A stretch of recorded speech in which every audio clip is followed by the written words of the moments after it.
یعنی دیکھیں نا تجوید تو جب چلو آتی ہے، چند بندے جو اکٹھے ہوئے ہیں ساروں کو تجوید آتی ہے، یا 3-4 آدمی ہیں وہ تو اب اس طرح کہ ان 3-4 میں سے جو تجوید ان کو آتی ہے تو پھر ان میں سے اس کو آگے کیا جائے گا جو حضور علیہ الصلوۃ کے فرامین کو زیادہ جاننے والا ہو، حضور علیہ الصلوۃ کے فرامین کو زیادہ جاننے والا ہو۔ اب اگر اس کے اندر بھی یعنی حدیث کے علم کے اندر بھی اور قرات کے علم کے اندر بھی برابر ہیں تو پھر اس کے بعد کیا ہے، تو فرمایا جس نے پہلے ہجرت کی، ظاہر سی بات ہے یہ ہجرت جو تھی یہ حضور علیہ الصلوۃ کے زمانے کے ساتھ خاص تھی، یعنی آقا علیہ الصلوۃ مکہ سے ہجرت کر کے یا دیگر علاقوں سے ہجرت کر کے مدینہ طیبہ آنا سکون کے سانس لینے کے لیے، اپنا اسلام دین بچانے کے لیے، تو صاحب ہجرت کو آگے کیا جائے گا۔ تو اب وہ ہجرت جو خاص قسم کی ہجرت تھی وہ تو ختم ہو چکی ہے، لیکن ایک ہجرت اور بھی ہے، ایک ہجرت اور بھی ہے حدیث پاک کے اندر جس کا ذکر حضور علیہ الصلوۃ نے فرمایا کہ مہاجر وہ ہے کہ جو اپنے گناہوں سے ہجرت کرے، یعنی صاحب کا جو گناہوں والی زندگی ہوتی ہے نا اس سے جو بندہ ہجرت کرے وہ بھی مہاجر ہے اور وہ بہترین مہاجر ہے۔ تو اس زمانے کے اندر اس کا اطلاق، ہجرت کا اطلاق اس کے اوپر کیا جائے گا کہ وہ آدمی ورع والا ہو، تقوی والا ہو، اس کو آگے کیا جائے جس نے اپنے گناہوں سے ہجرت کی ہو۔ یعنی قرات کے اندر برابر ہے تو پھر حدیث کے علم کو دیکھا جائے گا، اگر اس کے اندر بھی برابر ہے تو پھر ہجرت کو دیکھا جائے گا۔ اب وہ ہجرت خاص ہجرت ختم ہو چکی ہے تو اس ہجرت کو دیکھا جائے گا کہ گناہوں سے زیادہ بچنے والا کون ہے۔ تو اس کے اندر بھی اب اگر آپ سب برابر ہیں تو فَأَقْدَمُهُمْ سِنًّا، پھر کیا ہے کہ جو بندہ عمر کے اندر زیادہ ہے، یعنی دیکھیں نا جس کی عمر زیادہ ہے ظاہر سی بات ہے اس نے اللہ تعالیٰ کی زیادہ عبادت کی ہے، اس نے اللہ تعالیٰ کی زیادہ عبادت کی ہے، زیادہ دیر تک وہ علم پڑھاتا رہا ہے، تو پھر اس عمر والے کو آگے کرنا چاہیے۔ اب آپ سمجھ گئے نا۔ اب جو خاص بات یعنی یہ تو حدیث پاک کے اندر بالکل واضح ہو گیا۔ اب یہاں پر ایک خاص بات یہ کہ بعض علماء فرماتے ہیں کہ یہاں پر جہاں پر حضور علیہ الصلوۃ نے فرمایا کہ ہجرت کے لیے نماز کے لیے وہ آگے ہو جو قرآن کا قاری ہو، تو اکثر علماء نے ملا علی قاری نے رحمۃ اللہ تعالی علیہ آپ نے مرکات کے اندر لکھا ہے کہ اکثر علماء نے اس سے قراءتی مراد لیے، یعنی اس حدیث پاک کی توجیہ کے اندر انہوں نے قراءتی مراد لیے، لیکن بعض علماء اس طرف گئے ہیں کہ اس زمانے کے اندر، اور یہ غالباً علامہ طیبی کا قول ہے، ملا علی قاری نے مرکات کے اندر نقل کیا ہے، وہ فرماتے ہیں کہ اس زمانے کے اندر اس طرح ہے کہ لوگ قراءت سے پہلے فقہ حاصل کیا کرتے تھے، یعنی پہلے وہ قرآن اور سنت کا علم حاصل کرتے اور بعد میں قراءت سیکھتے تھے، یا یوں سمجھ لے کہ اس زمانے کے اندر جو قاری ہوتے تھے نا تو وہ عالم بھی ہوتے تھے، یعنی قرآن صرف وہ تجوید اور مخارج کے ساتھ وہ اس کو ادا کرنا نہیں سیکھتے تھے، یعنی اس بات کا ثبوت بھی ہے، یعنی ٹھیک ہے ایک فن تو یہ بات کے اندر ہی وجود کے اندر آیا ہے، لیکن اچھے انداز کے اندر صحیح الفاظ کے ساتھ رک کے ورتل القرآن ترتیلا ٹھہر کے پڑھنا، اچھے انداز کے اندر پڑھنا، اچھی صوت کے ساتھ، اچھے صحیح مخارج کے ساتھ پڑھنا، یہ اس زمانے کے اندر بھی اس کا ثبوت موجود ہے کہ یہ اس کی مشق ہوا کرتی تھی، تو یہ اچھے انداز کے اندر پڑھنا۔ تو اکثر علماء کیا کہتے ہیں، یعنی اس زمانے کے اندر جو قاری ہوتے تھے وہ صرف قرآن پاک قرات سے نہیں پڑھتے تھے بلکہ قرآن کے عالم بھی ہوتے تھے، لہٰذا ان کی توجیہ کے مطابق پھر اگلے جو الفاظ ہیں وہ حدیث پاک کے وہ بالکل درست بیٹھتے ہیں، یعنی پھر جو کتاب اللہ کا عالم ہے تو پھر کتاب اللہ کے علم کے اندر برابر ہیں، تو پھر اس کو آگے کیا جائے گا جو ساتھ سنت رسول کا علم بھی زیادہ رکھتا ہو، جو ساتھ سنت رسول کا علم بھی زیادہ رکھتا ہو، پھر اس کو آگے کیا جائے گا۔ اب آپ سمجھ گئے نا۔ تو یعنی بعض علماء یہ کہتے ہیں کہ یہاں پر قاری سے مراد کون ہے، کتاب اللہ کا عالم، اگر وہ کتاب اللہ کے عالم کو آگے کیا جائے گا، کتاب اللہ کے عالم کو آگے کیا جائے گا۔ بہرحال اس طرح کہ میں اس نتیجے کے اوپر پہنچاؤں کہ بہتر یہی ہے کہ ایک بندہ صرف قرآن پاک کا قاری ہے اور دوسرا بندہ اس طرح ہے کہ قاری نہیں ہے لیکن عالم دین ہے، عالم دین ہے، تو ظاہری سی بات ہے کہ قرات جو ہوتی ہے نا، قرات اس کی تو ایک رکن کے اندر ہی ضرورت پڑتی ہے، یعنی جو آپ تلاوت کرتے ہیں نا، باقی اس طرح عالم دین جو ہوتا ہے تو وہ باقی بھی نماز کے مکروہات کیا ہیں، مفسدات کیا ہیں، آداب کیا ہیں، مستحبات کیا ہیں، قاری سے وہ زیادہ بہتر جانتا ہے، قاری سے وہ زیادہ بہتر جانتا ہے، لہٰذا آج اگر اس زمانے کے اندر ہمیں ضرورت پڑے تو بہتر یہی ہے کہ جو کتاب اللہ کا عالم ہو اس کو آگے کر دیا جائے، وہ نماز پڑھائے، وہ نماز پڑھانے کا زیادہ حقدار ہے۔ باقی اگر حضور علیہ الصلوۃ کے اس فرمان کو سامنے رکھتے ہوئے کوئی ظاہر کے اوپر عمل کرے اور کہے کہ ٹھیک ہے جی اکثر علماء نے سے تجویدی مراد لیے لہٰذا قرآن کا قاری آگے کیا جائے، تب بھی ٹھیک ہے، کوئی بات بھی نہیں، اس بات کے اندر کوئی سختی والی بات نہیں ہے، کوئی جھگڑا نہیں ہے، جو کتاب اللہ کا عالم ہے وہ بھی لائق تعظیم ہے، جو قرآن کو قرات سے پڑھنے والا ہے وہ بھی لائق تعظیم ہے۔ تو اب یہاں پر ایک بات اور بھی ذہن کے اندر رکھ لیں کہ اس زمانے کے اندر لوگ کچھ باتیں کرتے ہیں، وہ کہتے ہیں کہ جی یہ تم قرآن صرف رمضان کے اندر رٹا لگاتے اور قرآن یاد کرتے، اس کا کوئی فائدہ بھی نہیں ہے، فلاں فلاں فلاں فلاں، قرآن کو سمجھو، قرآن کے اوپر عمل کرو، قرآن کی تعلیم لوگوں کو دو، قرآن کی تعلیم خود حاصل کرو، ترجمے کے ساتھ پڑھو، تفسیر کے ساتھ پڑھو۔ یہ زبانی یاد کر لیتے ہو، تلاوت کا تو کوئی فائدہ نہیں۔ وہ لوگ غلط کہتے ہیں، وہ لوگ بالکل غلط کہتے ہیں۔ اس میں کوئی شک شبہ کی گنجائش نہیں ہے کہ قرآن کو سمجھ کے ہی پڑھنا چاہیے، اور وہ بندہ نور علی نور ہے کہ جو قرآن کو پڑھتا ہے، تلاوت بھی کرتا ہے، اور اس طرح اس کے جو مقتضیات ہیں، جو قرآن کا تقاضا ہے، جو قرآن کے احکام ہیں، جو قرآن کی تعلیمات ہیں، ان کے اوپر عمل بھی کرتا ہے، وہ بندہ نور علی نور ہے۔ لیکن اس طرح کوئی بھی نہ کہے کہ اس کی صرف تلاوت کو کچھ بھی فائدہ نہیں ہے۔ تلاوت کا فائدہ ہے، ثواب ہے، بالکل، اس میں کوئی شک شبہ کی گنجائش نہیں۔ لیکن دنیا کے اندر آپ اگر آگے بڑھنا چاہتے ہیں، دنیا کے اوپر آپ کو حکمرانی کرنا چاہتے ہیں، مختلف جو میادین ہیں ان کے اندر آپ ترقی کرنا چاہتے ہیں، اقوام عالم کی صف کے اندر آپ باوقار کھڑے ہونے چاہتے ہیں، تو ظاہری سی بات ہے کہ اللہ تعالیٰ نے اس کتاب ہدایت کے اندر ہمیں جو ہدایات دی، ہمیں ان کو فالو کرنا ہوگا، ہمیں ان کو سیکھنا ہوگا، ہمیں ان کے اوپر عمل کرنا ہوگا، تفکر کرنا ہوگا، تدبر کرنا ہوگا، اس میں ذرے برابر بھی کوئی شک نہیں ہے۔ لیکن اس کے ساتھ اگر کوئی یہ کہے کہ قرآن پاک کی زبانی تلاوت کا فائدہ ہی کوئی نہیں، تو یہ بات بالکل غلط ہے۔ آقا علیہ الصلوۃ والسلام کا واضح فرمان ہے کہ جو بندہ اس قرآن پاک کی ایک لفظ کو تلاوت کرتا ہے تو اللہ تعالیٰ اس کو نیکی عطا فرماتا ہے۔ یعنی آپ جو قرآن پاک تلاوت کرتے ہیں نا، الحمدللہ رب، ایک ایک لفظ کے اوپر حضور علیہ الصلوۃ والسلام کے فرامین کے مطابق، فرمان کے مطابق اس کے اوپر اللہ تعالیٰ نے اجر رکھا ہے، اس کے اوپر اللہ تعالیٰ نے نیکیاں رکھی ہیں، تو ثواب ملتا ہے۔ ظاہری سی بات ہے نا کہ اللہ تعالیٰ کا کلام ہے نا، اس کی نسبت اللہ تعالیٰ کی طرف ہے نا، اس کتاب ہدایت کی، تو جو اللہ تعالیٰ کا کلام ہے، تو کلام کیا ہے؟ اللہ تعالیٰ کی صفت ہے نا۔ اللہ تعالیٰ متکلم ہے، کلام کرنا کیا ہے؟ اللہ تعالیٰ کی صفت ہے نا۔ تو ظاہری سی بات ہے جب اس کو نسبت اللہ تعالیٰ کی طرف ہے تو اس کی تلاوت کا ثواب تو ہوگا، اس کی تلاوت کا ثواب تو ہوگا، اور ہر صورت ہوگا، اور قرآن اور سنت اس کے اوپر گواہ ہیں۔ آقا علیہ الصلوۃ والسلام کے درجن و فرامین ہیں اس کے اوپر کہ اس کی جو تلاوت ہے، صحابہ پاک ویسے بھی تلاوت فرمایا کرتے تھے، تابعین تلاوت فرمایا کرتے تھے۔ ایک ایک رکعت کے اندر قرآن پاک تابعین کا اور صحابہ پاک کا پڑھنا ثابت ہے۔ ایک ایک رکعت کے اندر پورا قرآن تلاوت کرنا ثواب ہے۔ ایک ایک رات کے اندر تلاوت کرنا ثابت ہے، پورا قرآن ایک ایک رات کے اندر، جس کو ہم شبینہ ہی کہہ لیں، تلاوت کرنا ثابت ہے۔ 3 دنوں کے اندر صحابہ پاک قرآن ختم فرمایا کرتے تھے، اور اسی طریقے سے تابعین اور علماء صالحین کے اندر تو بے شمار ہے، ان کا تو آپ شمار ہی نہیں کر سکتے۔ تو یہ ثواب کے لیے بھی تلاوت کیا جانا چاہیے، اور ثواب کے لیے تلاوت کرنا چاہیے۔ لیکن ہاں، اس میں کوئی شک شبہ نہیں ہے کہ میں آپ کو پہلے بتا چکا کہ دنیا کے ساتھ آپ نے مقابلہ کرنا ہے تو صرف آپ نے ثواب کو مد نظر رکھنا نہیں ہوگا، بلکہ اس کے اوپر قرآن، یہ ورتل القرآن ترتیلا، اللہ تعالیٰ نے فرمایا اس کو ٹھہر ٹھہر کے پڑھو۔ اس کے ضمن کے اندر مفسرین نے لکھا ہے، وہ کہتے ہیں کہ ٹھہر ٹھہر کے پڑھو، یعنی اس کا مطلب اللہ تعالیٰ نے یہ حکم اس لیے دیا ہے کہ اس کے اوپر آپ تدبر کر سکیں، یعنی یہ تدبر کی طرف اشارہ ہے، تفکر کی طرف اشارہ ہے۔ اور غالباً تلبیس ابلیس کے اندر علامہ ابن جوزی نے لکھا، انہوں نے کہا کہ یہ کتاب ہدایت تھی، اس سے ہم نے ہدایت لینا تھی، اور ہم نے اس کو کیا کر لیا کہ محض ثواب کے لیے رکھ لیا۔ تو یہ بات بھی ایک حد تک درست ہے کہ بالکل اسی طرح نہیں کرنا چاہیے کہ آپ اس طرح اس کو الماری کے اندر بند کر کے رکھ دیں اور اس کو پڑھ لیا کریں اور اس کے اوپر تدبر نہ کریں، ایسا نہیں کرنا۔ لیکن جو لوگ کہتے ہیں کہ ایسا کرنے کا فائدہ کوئی نہیں، تو وہ غلط کہتے ہیں۔ ظاہری سی بات ہے، ثواب اللہ تعالیٰ عطا فرماتے ہیں، اللہ تعالیٰ کا کلام ہے، مقدس کتاب ہے، اس کی تلاوت کریں، حفظ کے بے شمار فوائد ہیں، حفظ کی بے شمار برکات ہیں۔ اب میں نے کچھ لفظ یاد کیے ہیں، تب بھی آپ کے سامنے زبانی پڑھ لیتا ہوں نا۔ حافظ قرآن جو ہوتا ہے وہ جس وقت گفتگو کرتا ہے تو اس کے لیے یہ بھی آسانی ہوتی ہے کہ اس کو معلوم، ظاہری سی بات ہے، قرآن یاد ہوتا ہے نا، تو فوراً وہ استدلال کے لیے آیت کریمہ پیش کر دیتا ہے۔ اب دیکھیں نا، بڑے بڑے علماء کو آپ دیکھ لیں، مثال کے طور پر ڈاکٹر ذاکر نائک کو دیکھیں، اسی طریقے سے چند اور لوگ ہیں، ان کو آپ دیکھیں، تو وہ کیا کرتے ہیں کہ جس وقت کہتے ہیں کہ قرآن پاک 42 فلاں آیت ہے، اس کے اندر یہ لکھا ہوا ہے، تو اب ظاہری سی بات ہے اس کا اثر وہ نہیں ہوتا۔ لیکن دوسری طرف آپ ڈاکٹر اسرار کو دیکھیں، اسی طریقے سے دیگر علماء، وہ جس وقت کہتے ہیں تو ساتھ پہلے وہ قرآن پاک پڑھتے ہیں، یعنی آیت کا حوالہ بعد میں دیتے ہیں، پہلے وہ قرآن پاک پڑھتے ہیں، پہلے وہ قرآن۔ تو کس طرح اثر ہوتا ہے؟ اب میں آپ کو کہوں کہ فرشتے آتے ہیں انسان کے پاس اور انسان کو بشارت دیتے ہیں قرآن کی فلاں صورت کے اندر، تو ساتھ ہی میں پڑھ دیتا ہوں، یا ایتھا النفس المطمئنہ ارجعی الی ربک راضیۃ مرضیہ فادخلی فی عبادی وادخلی جنتی۔ آپ کے اوپر کس طرح اثر پڑے گا؟ صرف میں کہوں کہ فلاں قرآن کے اندر یہ آتا ہے، وہ اس بات کا کیا اثر ہے، اور ساتھ میں یہ قرآن پاک ساتھ پڑھ کے آپ کو سناؤں، اس کا کیا اثر ہے؟ ربما یود الذین کفروا، یہ ساتھ میں پڑھ کے سناؤں، حضور پاک کی معراج، والنجم اذا ہوا ما ضل صاحبکم وما غوا وما ینطق عن الہوی، یہ پڑھ کے سناؤں، سبحان الذی اسری بعبدہ لیلا من المسجد الحرام الی المسجد الاقصی، یہ پڑھ کے سناؤں۔ کفار کے متعلق کہوں کہ یہ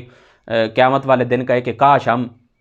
مٹی کے اندر مٹی ہو جاتے، یوم یقوم الروح والملائکۃ صفا لا یتکلمون الا من اذن له الرحمن وقال صوابا ذلك اليوم الحق فمن شاء اتخذ الى ربه مآبا انا انذرناكم عذابا قریبا یوم ينظر المرء ما قدمت يداه ويقول الكافر یا لیتنی كنت ترابا۔ تو یہ ساتھ ساتھ قیامت کا منظر پیش کروں، اذا الشمس كورت واذا النجوم انقدرت واذا الجبال سيرت واذا العشار عطلت واذا البحار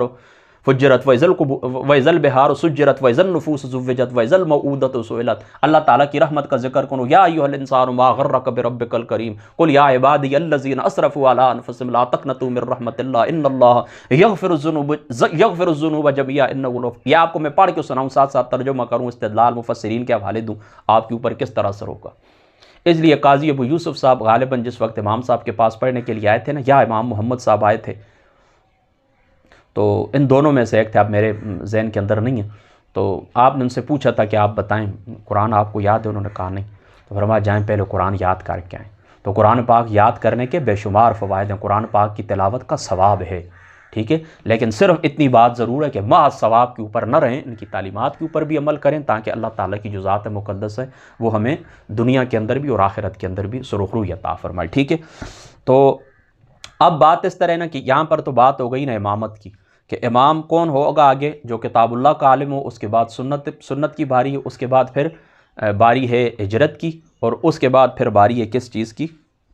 عمر کی، ٹھیک ہے، یعنی عمر۔ اب سمجھ گئے نا، اس میں کوئی کسی قسم کا وہ نہیں ہے، کسی قسم کا کوئی ابہام نہیں ہے۔ بہرحال اس طرح ہے نا کہ ایک سوال یہاں پر پیدا ہوتا ہے، وہ سوال یہ پیدا ہوتا ہے کہ ہم اگر یہ کہیں نا کہ حضور علیہ السلام نے فرمایا کہ جو کتاب اللہ کا عالم ہو، کتاب اللہ کا عالم ہو، تو وہ اگر یعنی قرات کا مطلب کتاب اللہ کا علم، یا آپ کریں نا قرات، کتاب اللہ کا علم، آپ قرات یعنی قرات سے یہ مراد لیں کہ جو کتاب اللہ کا عالم ہو، تو پھر آگے حضور علیہ السلام نے یہ فرمایا فَأَعْلَمُهُم بِالسُّنَّةِ، اس سے کیا مراد ہے؟ تو جواب یہ آپ نے یاد رکھنا ہے کہ یہ جو حضور علیہ السلام نے فرمایا نا، یہ اغلب کے اعتبار سے، یعنی غالب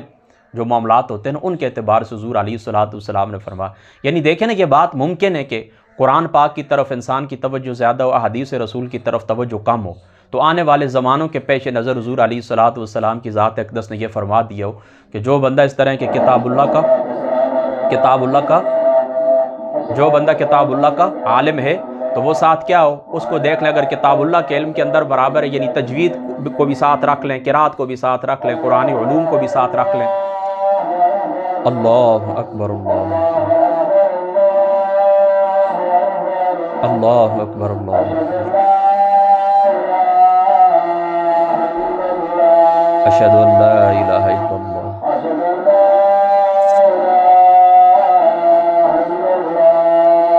اشہد ان لا الہ الا اللہ، صلی اللہ علیہ یا رسول اللہ،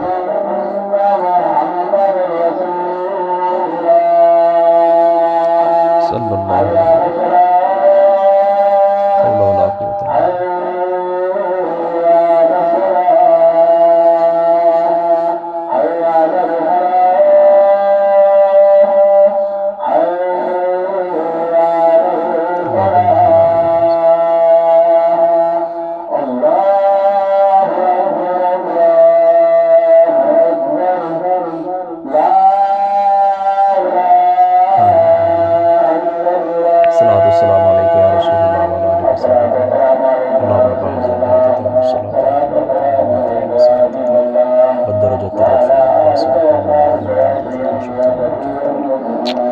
اب دیکھیں نا، اس طرح ممکن ہے، یہ ممکن صورت ہے کہ ایک بندہ ایک کتاب اللہ کے علم کے اندر دونوں برابر ہوں، لیکن سنت کے علم کے اندر یعنی احادیث مبارکہ کے علم کے اندر فرق ہو، تو حضور علیہ السلام نے اس ممکنہ صورت کے متعلق یہ فرما دیا کہ آنے والے زمانے کے اندر کبھی ایسا ہو کہ حدیث پاک کا یعنی قرآنی علوم کے اندر تو وہ برابر ہوں، لیکن حدیث کے علم کے اندر فرق ہو سکتا ہے۔ اور یہاں پر یہ بات بھی میں آپ کو بتا دوں کہ شیخ ابن الحمام نے، جو فقہائے احناف میں سے، انہوں نے یہی لکھا ہے کہ قرات کا جو ہمارے نزدیک مفہوم ہے وہ یہی ہے کہ یعنی قرآن پاک کا وہ بندہ قاری زیادہ ہو، یعنی کتاب اللہ کا عالم زیادہ ہو، ٹھیک ہے،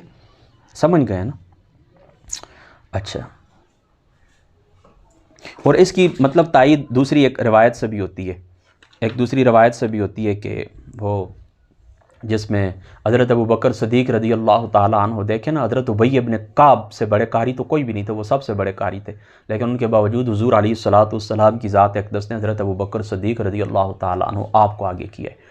تو یہ نقطہ نظر ٹھیک معلوم ہوتا ہے کہ یہاں پر قراءت سے مراد جو ہے وہ کتاب اللہ کا علم لیا جائے، اور بے شک حضرت ابو بکر صدیق رضی اللہ تعالیٰ عنہ آپ کتاب اللہ کے بہت بڑے عالم تھے، اس لیے حضور علیہ الصلوۃ والسلام نے اپنے آخری وقت کے اندر مصلی کا امام حضرت ابو بکر صدیق رضی اللہ تعالیٰ عنہ آپ کو مقرر کیا ہے۔ باقی اس کے آگے بھی پھر فقہاء نے بعض صورتیں ذکر کی ہیں، یعنی پھر ان کی شکل و صورت کا ذکر بھی کیا ہے، ان کی یعنی ظاہری جو گیٹ اپ ہوتا ہے نا، خوش لباس ہونا، اس کا ذکر بھی کیا ہے۔ بہرحال وہ چلو اس کو یہاں پر چھوڑ دیتے ہیں کیونکہ ابھی وقت تھوڑا ہے۔ اگلے جو الفاظ ہیں حدیث پاک کے سے اگلے وہ یہ ہیں کہ ولا یقعد فی بیتہ علی تکرمتہ الا باذنہ، اور اسی طریقے سے پہلے الفاظ یہ ہیں کہ ولا یؤمن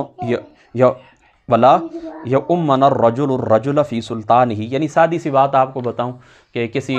علاقے کے اندر آپ جاتے ہیں نا، تو وہاں پر اس طرح ہے کہ ایک شخص امام وہاں پر پہلے سے مقرر ہے، تو اس کی اجازت کے بغیر آپ اس کے مصلی کے اوپر کھڑے نہیں ہو سکتے۔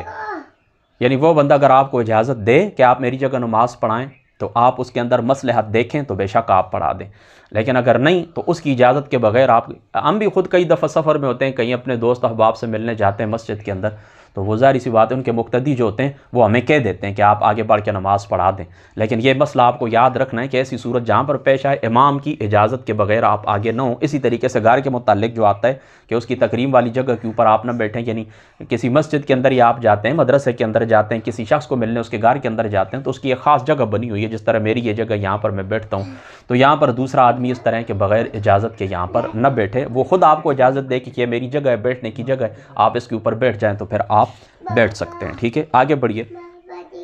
حضرت ابی سعید رضی اللہ تعالیٰ عنہ فرماتے ہیں قال رسول اللہ صلی اللہ تعالیٰ علیہ وآلہ وسلم اذا كانوا ثلاثة فلیؤمہم احدہم واحقہم بالامامۃ اقرأہم۔ حضرت ابو سعید رضی اللہ تعالیٰ عنہ فرماتے ہیں کہ رسول اللہ صلی اللہ تعالیٰ علیہ وآلہ وسلم نے فرمایا جب تین مسلمان اکٹھے ہوں تو ایک ان میں امام بنے، اور ان میں امامت کا زیادہ حقدار وہ ہے جو قرآن اچھا پڑھتا ہو۔ اس کی دیکھیں نا تفصیل پیچھے گزر گئی ہے کہ اقرأہم اس سے مراد کیا ہے، یعنی کتاب اس کو گھر لے جائیں، یعنی جو کتاب اللہ کا زیادہ علم رکھنے والا ہو۔ اب آپ اس بات کو سمجھ گئے نا، ہاں یہ بات پیچھے گزر چکی ہے۔ تو یہاں پر ایک بات ثابت ہوتی ہے کہ تین آدمی جہاں پر اکٹھے ہوں تو ان کو چاہیے کہ وہ بغیر جماعت کے نہ رہیں بلکہ جماعت کرائیں، اور دو بھی ہوں تو ایک آگے کھڑا ہو جائے، ایک ساتھ کھڑا ہو جائے اور جماعت کروائیں، لیکن تینوں کا بہت لازمی ہے، لازمی یعنی تین آدمی اکٹھے ہو جائیں تو لازماً ایک کو آگے کریں۔ حدیث پاک کے اندر واضح الفاظ آئے ہوئے ہیں۔ عن ابن عباس آگے بڑھیے رضی اللہ تعالیٰ عنہ قال رسول اللہ صلی اللہ تعالیٰ علیہ وآلہ وسلم لیؤذن لکم خیارکم لیؤذن لکم خیارکم۔ حضور علیہ الصلوۃ والسلام نے فرمایا اذان تم میں سے وہ دے جو تم میں سے بہتر ہو، یعنی متقی اور پرہیزگار۔ ظاہری سی بات ہے کہ یہ اوقات کی حفاظت ہوتی ہے، اس کے اندر لوگوں کو وہ نماز کے لیے بلاتا ہے، وہ اوقات کی حفاظت کرنے والا ہو، متقی اور پرہیزگار شخص ہو، تو وہ اذان کے لیے مقرر ہونا چاہیے۔ اور اذان کے آداب میں سے یہ بات شامل ہے، یعنی پہلے زمانے کے اندر تو لوگ اس طرح مینار کے اوپر بھی اذان دیتے تھے نا کھڑے ہو کر نا، تو ابھی بھی اس طرح صورتحال پیش آئے، بجلی وغیرہ نہ ہو، چھت کے اوپر اذان دینی پڑ جائے تو ساتھ گھر ہوتے ہیں، محلہ ہوتا ہے، لوگ گزر رہے ہوتے ہیں، خواتین گزر رہی ہوتی ہیں، تو ان کی طرف وہ بندہ بد نگاہی نہ کرے۔ اس لیے اذان کے لیے متقی پرہیزگار آدمی ہونا چاہیے، اور یہ بات اذان کے آداب میں شامل ہے کہ خوبصورت آواز والا اذان دے۔ ہمارے زمانے کے اندر لوگ اسی طرح کرتے ہیں، جو آدمی بالکل کھٹار ہو جاتا ہے، 80-85 سال اس کی عمر، اس کی آواز کانپ رہی ہوتی ہے، تو مسجد کے اندر وہ اذان کے لیے خود کھڑا ہو جاتا ہے یا کمیٹی والے اس کو مقرر کر دیتے ہیں، تو اس طرح نہیں ہونا چاہیے۔ یعنی اچھے آواز والا ہو کہ انسان کی رغبت ہو، نماز کے لیے رغبت ہو، اسلام کی طرف۔ یہ پہلے ایک دفعہ میں آپ کو ایک قصہ سنا چکا ہوں کہ وہ لڑکی جو عیسائی سے مسلمان ہونے جا رہی تھی، تو وہ مطلب بد آواز شخص کی اذان سن کے اس نے کہا تھا کہ مجھے اس اسلام کی ضرورت نہیں۔ یہ بات میں پہلے بتا چکا ہوں آپ کو۔ تو اس طرح اچھی ہے، میں مسجدوں کے اندر جہاں پر بھی میں اذان سنتا ہوں تو اسی طرح ہوتی ہے کہ بہت بدی سی قسم کے آواز والا جو شخص ہوتا ہے تو اس کو مقرر کر دیا جاتا ہے۔ اس طرح نہیں ہونا چاہیے، بلکہ اچھی صورت والا، اچھی آواز والا شخص اذان کے لیے مقرر ہونا چاہیے۔ ٹھیک ہے، تو وَلْيُؤَمَّكُمْ قُرَّاؤُكُمْ، اور امامت تم میں سے کون کرے کہ جو تم میں سے بہترین قاری ہو۔ آگے بڑھیے۔ وَعَنْ أَبِي عَطِيَّةَ الْعُقَيْلِي رضی اللہ تعالیٰ عنہ، یہ یاد رکھیں کہ یہ طبقہ، یہ تابعین کے طبقہ ثالثہ سے ان کا تعلق ہے، ٹھیک ہے، تابعین میں سے اور طبقہ ثالثہ سے ان کا تعلق ہے۔ اور قال کان مالک بن الحویرث، یہ رسول اللہ کے صحابی ہیں، یاتینا الی مصلانا، یہ کہتے ہیں یہ ہمارے پاس مصلانا ہماری مسجد کے اندر آیا کرتے تھے، یعنی جہاں پر ہم مسجد تھی ہماری، ہم نماز پڑھتے تھے، اس سے مراد یہ مسجد بھی ہو سکتی ہے عام جو مساجد ہوتی ہیں، اور یہ بھی کہ جہاں پر ہم نماز پڑھا کرتے تھے، یعنی صحابہ اکٹھے ہو کر وہاں پر آیا کرتے تھے، یتحدثوا، تو بات چیت کیا کرتے تھے۔ فحضرت الصلاۃ، ایک دن آئے تو نماز کھڑی ہو گئی، فحضرت الصلاۃ یوما، یہ آتے تھے بات چال گپ شپ کیا کرتے تھے، تو ایک دن آئے تو کیا ہو گیا کہ کھڑی ہو گئی، نماز کھڑی ہو گئی۔ فقال ابو عطیہ فقلنا له تقدم فصلی، ہم نے ان کو کہا کہ آپ اس طرح کریں کہ آگے ہو جائیں، ہمیں نماز پڑھا۔ قال لنا قدموا رجلا منکم، میں تمہیں کہتا ہوں کہ تم میں سے ایک آدمی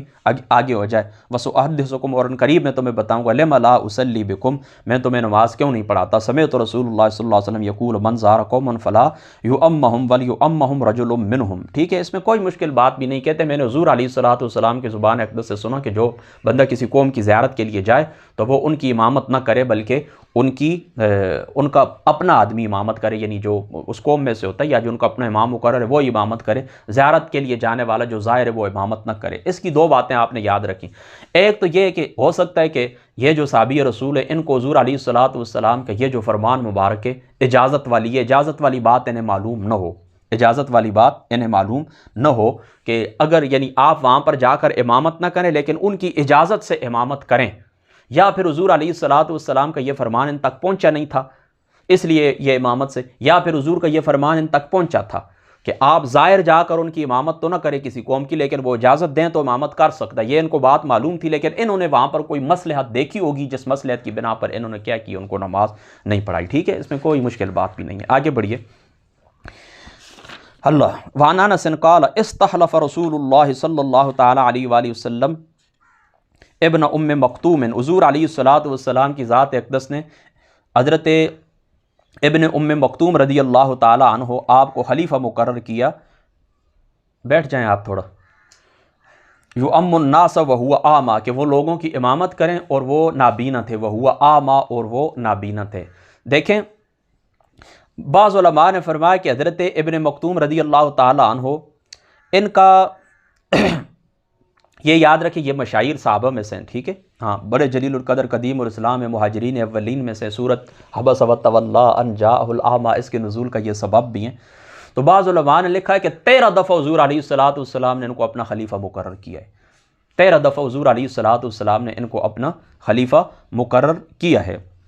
تو غزوہ تبوک کے اوپر بھی حضور علیہ الصلوۃ والسلام نے مدینہ کے اوپر ان کو ہی نماز کا خلیفہ مکہ آپ نے نماز پڑھانی۔ حضرت علی رضی اللہ تعالیٰ عنہ آپ کو حضور علیہ الصلوۃ والسلام نے گھر والوں کا خلیفہ بنایا تھا کہ گھر والوں کا جو میرے قرابت ہے، گھر والے جو میرے گھر والی ہیں، ان کی حفاظت آپ نے کرنی، ان کا خیال آپ نے رکھنا ہے۔ تو اس سے دو باتیں ثابت ہوتی ہیں، ایک تو یہ ثابت ہوتا ہے کہ جو شخص نابینا ہے نابینا، تو وہ نابینا شخص بھی اگر قرآن کا قاری ہے تو اس کی امامت کے اندر کسی قسم کا کوئی شبہ نہیں ہے، وہ امامت کر سکتا ہے۔ ایک بات یہ ثابت ہو گئی، اور دوسری بات یہ ثابت ہو گئی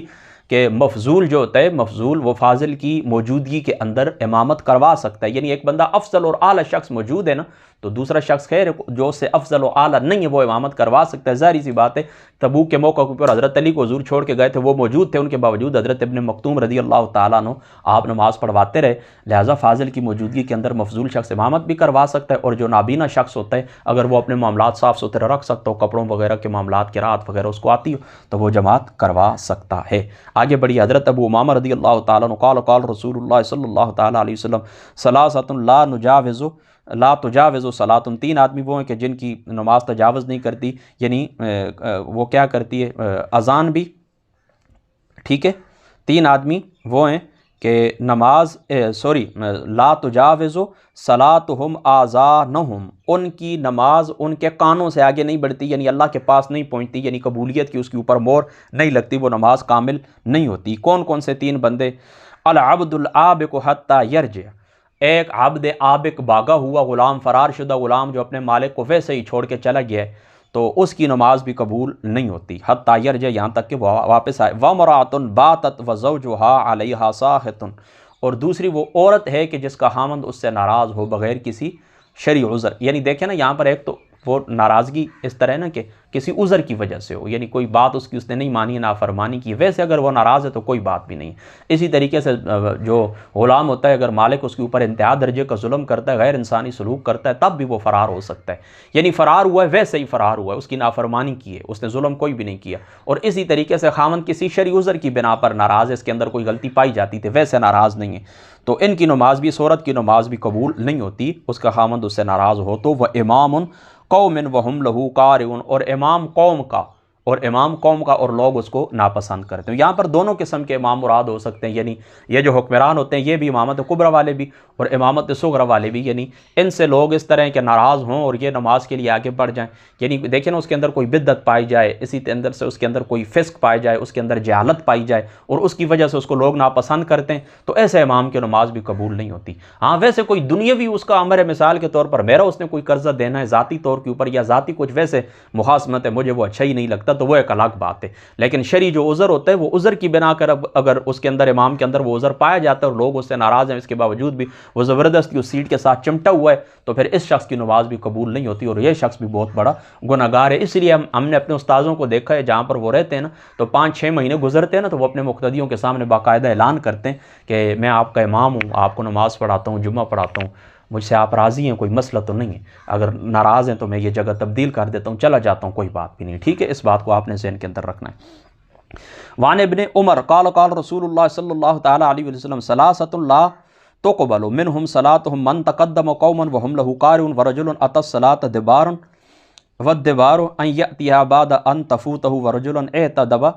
اعتبد محررۃ۔ حضرت انس رضی اللہ تعالی عنہ، حضرت ابن عمر فرماتے ہیں رسول اللہ نے فرمایا 3 آدمیوں کی نماز قبول نہیں ہوتی، وہ جو لوگوں کا امام بن بیٹھے اور لوگ اسے ناپسند جانتے ہیں، اور وہ آدمی جو کمزور وقت میں نماز پڑھے، ٹھیک ہے، یعنی مستحب جو وقت ہوتا ہے اس وقت کو گزار کے نماز پڑھے، تو اس آدمی کی نماز بھی قبول نہیں ہوتی، یعنی وقت فوت ہونے کے بعد آئے۔ اور تیسرا وہ شخص جو کسی آزاد کو غلام زبردستی، یعنی وہ اس کا غلام نہیں ہے، اس کو زبردستی وہ غلام بنا لے، وہ آزاد ہے، اللہ نے اس کو آزاد پیدا کیا، زبردستی اس کے اوپر غلامی مسلط کر دے، یعنی اس کو غلام بنا لے۔ یہ بھی اس زمانے کے لحاظ سے اس زمانے کے اندر اس سے مراد وہ لوگوں کے جو زبردستی اس طرح کے لوگوں کے اوپر وہ اپنے اصول مسلط کرتے ہیں اور لوگوں کو اپنا غلام بنائے رکھتے ہیں، اور ایسے قاعدے اور قوانین ایجاد کرتے ہیں کہ جن قاعدے اور قوانین کے تحت لوگ زندگی گزارنے کے اوپر مجبور ہو جاتے ہیں۔ تو یہ تینوں لوگ وہ ہیں، یعنی زبردستی امام بننے والا بھی، زبردستی اس طرح کے کسی کو غلام بنانے والا بھی، اور اسی طریقے سے نماز کمزور وقت کے اندر پڑھنے والا۔ ان تینوں کے متعلق حضور علیہ الصلوۃ والسلام نے فرمایا ان تینوں کی نماز قبول نہیں ہوتی، یعنی ان تینوں کی نماز کامل نہیں ہے۔ وعن سلامہ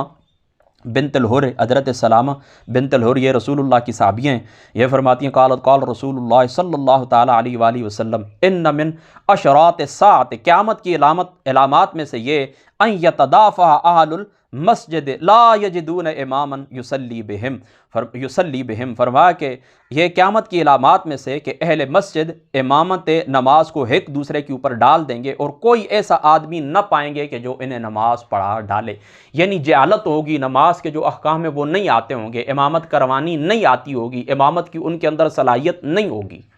یعنی یہ قیامت کی نشانیوں میں سے ایک نشانی ہے۔ یہ اشارہ ہے اس بات کی طرف کہ ایک زمانہ آئے گا کہ جہالت عام ہو جائے گی، اور جہالت اتنی عام ہو جائے گی کہ صرف سادی نماز پڑھانا، یعنی چند نماز کے جو مسائل ہوتے ہیں، نماز کے اندر کیا مکروہ ہے، کیا نماز کے اندر مفسدات ہیں، کیا حرام ہیں، نماز کے کیا آداب ہیں، نماز تکبیر تحریمہ کس کو کہتے ہیں،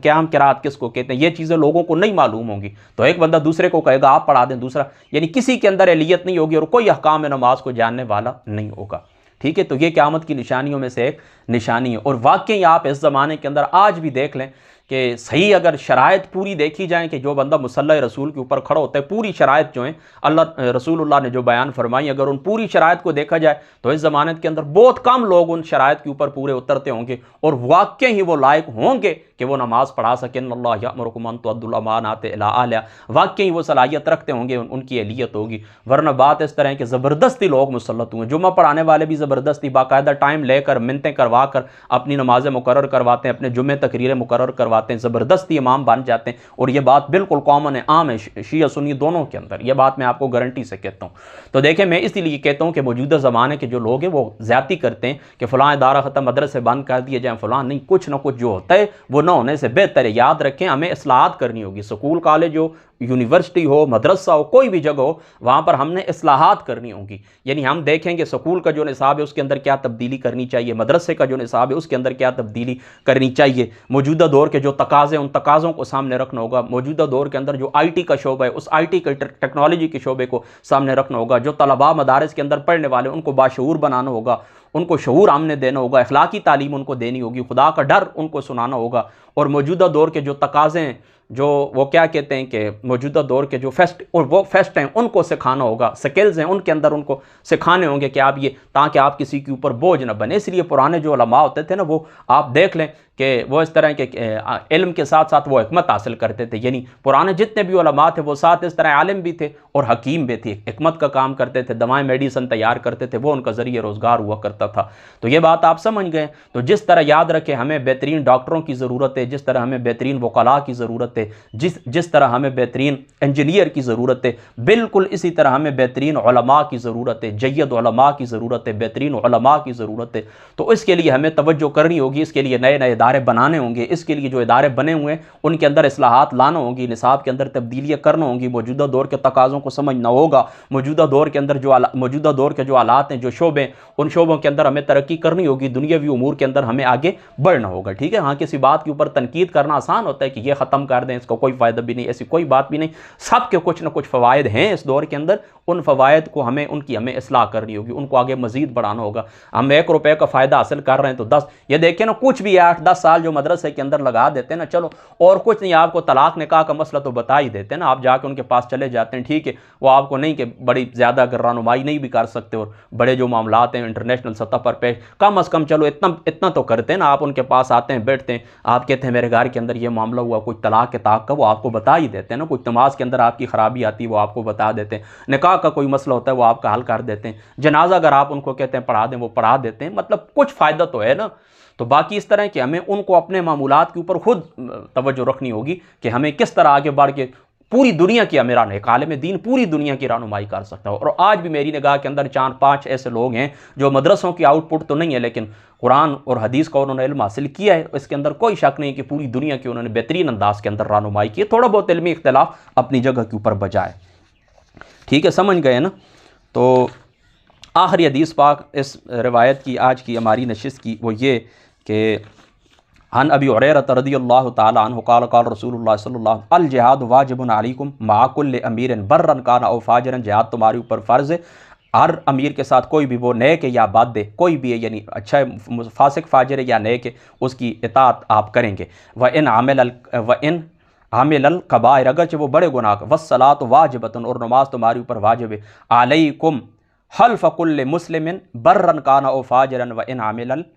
عَمِلَ الْكَبَائِرَ، ہاں نماز بھی تمہارے اوپر کیا ہے، نماز بھی تمہارے اوپر واجب ہے، تمہارے مسلمانوں کے اوپر فرض ہے، اور اچھا وَإِنْ عَمِلَ الْكَبَائِرَ وَالصَّلَاةُ وَاجِبَةٌ عَلَيْكُمْ حلف کل مسلم برا کان او فاجرا وَإِنْ عَمِلَ الْكَبَائِرَ، نماز بھی تمہارے اوپر کیا ہے، واجب ہے، ہر اس شخص کے پیچھے، مسلمان کے پیچھے، مسلمان ہو، برا کان او فاجرا، چاہے وہ نیک ہو یا گناہ کبیرہ کرنے والا ہو، بڑے اعمال کرنے والا ہو۔ دیکھیں اس کے اندر کوئی شک شبے کی گنجائش نہیں ہے کہ جو فاسق ہوتا ہے، گناہ کرنے والا ہوتا ہے، اس کی امامت، چاہے وہ نماز جنازہ کی، یہاں پر علماء نے نماز جنازہ کی طرف اشارہ کیا، نماز جنازہ ہو یا مسجد کے اندر جو امام آپ کو نماز پڑھاتا ہے وہ نماز ہو، ایسے لوگوں کے پیچھے نماز ہوتی تو مکروہ ہے، لیکن جواز ہے، یعنی جائز ہے، ادا ہو ہی جاتی ہے۔ لیکن اس طرح بعض صورتیں اس طرح ہوتی ہیں نا کہ بندہ کوئی ملتا ہی نہیں ہے، تو جماعت بھی آپ، اس لیے بعض علماء نے اسی حدیث پاک سے نماز کے یہ جو جماعت ہوتی ہے نا، جماعت کے واجب کی طرف انہوں نے، یعنی جماعت کرانا فرض ہے، اس کی طرف انہوں نے اشارہ لیا ہے۔ تو اس طریقے سے کہ کوئی بندہ یاد رکھیں کہ وہ بدعت کرنے والا ہے، فسق ہے، لیکن اس کا فسق اور اس کی بدعت یہ کفر کی حد تک نہیں پہنچی ہے، یعنی وہ بدعت ہے، بدعت کی دعوت دینے والا ہے اور اس کی بدعت کفر تک نہیں پہنچی ہے، اس طرح فسق کرنے والا ہے لیکن اس کا کفر اور فسق اور فجور اور اس کی بدعت کفر تک نہیں پہنچی ہے، تو ایسے شخص کے پیچھے نماز جائز ہے، نماز قرات کے ساتھ ایسے شخص کے پیچھے جائز ہے۔ ٹھیک ہے، یعنی کوئی شخص صالح بندہ موجود نہیں ہے تو بے شک وہ جماعت اگر کراتا ہے، آگے ہوتا ہے، آپ اس کے پیچھے پڑھ لیں، یا کبھی ایمرجنسی ہوتی ہے، جنازہ رکھ دیا گیا، اچانک نماز کھڑی ہو گئی، کوئی بھی آگے ہو گیا تو صرف اور صرف اس کا صحیح العقیدہ مسلمان ہونا شرط ہے۔ تو اس کے عقیدے کے اندر کوئی بدعت پائی جاتی ہے اور وہ بدعت کفر تک نہیں پہنچی، اس کے عمل کے اندر کوئی بدعت پائی جاتی ہے اور وہ بدعت کفر تک نہیں پہنچی، اس کے عمل کے اندر کوئی فسق پایا جاتا ہے اور وہ فسق جو ہے تو کفر تک نہیں پہنچا، تو ایسے شخص کے پیچھے نماز پڑھنا جائز ہے۔ اللہ تعالیٰ کی ذات اقدس عمل کی توفیق عطا فرما۔ واخر دعوانا